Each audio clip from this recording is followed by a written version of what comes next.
মসজিদের উন্নতি কল্পে জালসা। কে তোমাকে মসজিদ উন্নতি করতে বলেছে? মার্বেল পাথর কে বসাতে বলেছে? আল্লাহ বলেছে?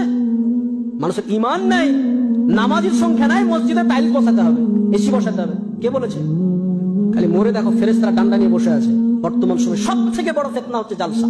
আর জালসাতে যারা মাদ্রাসার কমিটি পক্ষ, দাড়ি চাচা, সুদখোর, বেনামাজি, যার ইসলামের ন্যূনতম ধারণা নেই, তবু বক্তা সিলেক্ট করছে, অমুক বক্তাকে নিয়ে এসো, বিশাল ভাইরাল বক্তা, ওকে নিয়ে আসলে লোক হবে আর আদায় বেশি হবে, আমাদের মাদ্রাসা ভালো চলবে। তোমাকে মাদ্রাসার ঠিকা কে নিতে বলেছে? আল্লাহ বলেছে? আজকে মাদ্রাসাগুলোকে ভিক্ষার জায়গা। কোন শিক্ষিত সমাজ, মাস্টার, ডাক্তার, ইঞ্জিনিয়ার, প্রফেসর বা যাদের একটু জ্ঞান আছে, তারা মাদ্রাসাকে ভালো চোখে দেখে না কেন? আরে এই বেটাকে যদি এখানে ভর্তি করে দুদিন পর চাইতে যাবে, বেটা তুমি ভিক্ষা চাওয়া শিখাও। মাদ্রাসাতে এই যে জালসা সিজন, এখন ছোট ছোট বাচ্চাগুলোকে 1 মাস আগে থেকে তো ক্লাস নাই, বাড়ি বাড়ি চাল চাইতে পাঠাচ্ছে, যাও জালসা হবে, খানা হবে। তাই ছোট ছোট বাচ্চাদেরকে যাও বাড়ি বাড়ি চাল চেয়ে নিয়ে এসো। ওই মাদ্রাসার আন্ডারে যতগুলো পাড়া আছে, বাড়ি আছে, সব বাড়ি থেকে চাল চেয়ে নিয়ে আসে মাদ্রাসার তালবিলিমরা। এবার শিক্ষিত সমাজ কোন নজরে দেখবে? আমি তো চাইবো না যে আমার বেটা ওই বাড়ি বাড়ি চেয়ে বেটাকে আমি চাইবো নাকি? আমি তো জীবনে চাইবো না। আল্লাহ রাসূল বলছেন উত্তম হাত যেটা দিল এটা হচ্ছে উত্তম, আর যেটা নিল এটা হচ্ছে অনুত্তম। আরে মুসলমানরা তো দেয়, আর তুমি ভিক্ষা করা শেখাচ্ছ।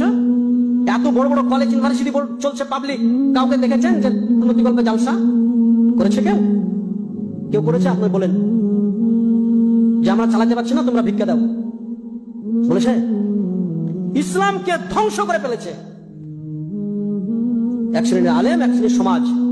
মাদ্রাসা মানে ভিক্ষা করতে হবে, তোমার বেটা পড়বে, তোমাকে পয়সা দিয়ে তোমাকে পড়াতে হবে। আর একটা টেন্ডেন্সি যে মাদ্রাসায় পড়ালে হয়তো কিছু টাকা পয়সা লাগে না, মানুষের ভিক্ষা দিয়ে চলে। এই টেন্ডেন্সি আপনাকে উড়াতে হবে। তোমার সন্তান মাদ্রাসায় পড়বে, তোমাকে টাকা দিয়ে পড়াতে হবে। যে তোমার সন্তান তোমাকে খরচ করে, তুমি ভিক্ষা করে তোমার সন্তানকে পড়াও। তোমার সন্তানের জন্য মাদ্রাসার কমিটি আর মাদ্রাসার আলিমরা কেন চেক নিয়ে বেড়াবে? যাও একটা দোকানে গেছে, মৌলভী সাহেব চেক নিয়ে বলছে আমাদের মাদ্রাসাতে দেন, তো ওই দোকানদার বলছে ওইখানে বসেন, ওইখানে বসেন, দিছি। 1 ঘন্টা বসার পরে দিচ্ছে 10 টাকা 20 টাকা চেক কেটে দিচ্ছে। লজ্জা লাগে না? ভিক্ষা চাইতে গেছো, কার জন্য ভিক্ষা চাইতে গেছো? আজকে সারা বিশ্বে মুসলমানদের অবস্থা আপনি দেখেন। মসজিদের উন্নতি কল্পে জালসা। কে তোমাকে মসজিদ উন্নতি করতে বলেছে? মার্বেল পাথর কে বসাতে বলেছে? আল্লাহ বলেছে? মানুষের ইমান নাই, নামাজের সংখ্যা নাই, মসজিদে টাইল বসাতে হবে, এসি বসাতে হবে, কে বলেছে? খালি মরে দেখো ফেরেশতারা ডান্ডা নিয়ে বসে আছে। গিলাদুন শিদাদুন লা ইয়াসুন আল্লাহ মা আমারাহুম। দিনকে মজাক পেয়ে গেছে।